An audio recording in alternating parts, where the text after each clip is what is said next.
Šiandien trumpai apžvelgsim apie subsidiją.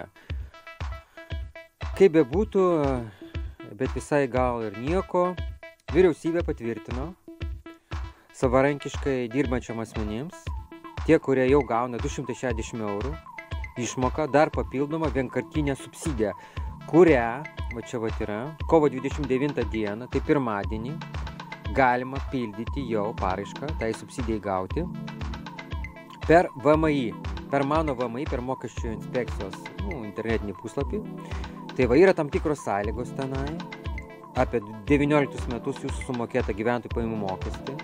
Tai tikrai pasidomėkite, galima gauti nuo 100 eurų ir iki beveik 11 000 eurų. Nu, kiek kas gaus čia nuo kiekvieno priklausomai, ką jūs ten veikiate 19 metais su savarankiška reiškiasi savo veikla, su verslo pažyma. Tai va, šitą aš irgi pabandysiu užpildyti pirmadienį. Dabar žiūrėjau, buvau prisijungęs per mano VMI, kol kas dar nėra, reiškias to mygtuko meniu, bet va, šita taisyklės yra neblogas. Tai va, siūlau visiems įsigilinti, neskubėkit ir pirmadienį, reiškiasi, pabandykite užpildyti.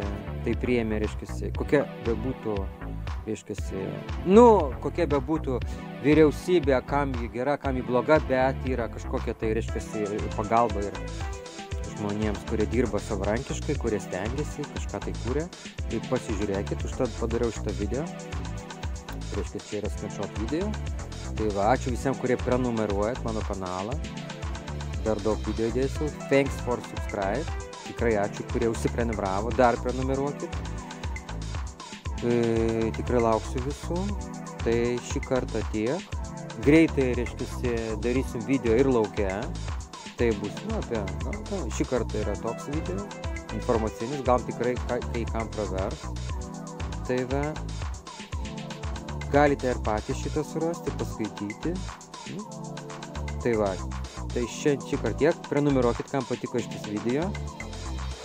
Ir ačiū visiems už peržiūras, už prenumeratas. Tai tiek. Iki. Thanks for subscribe.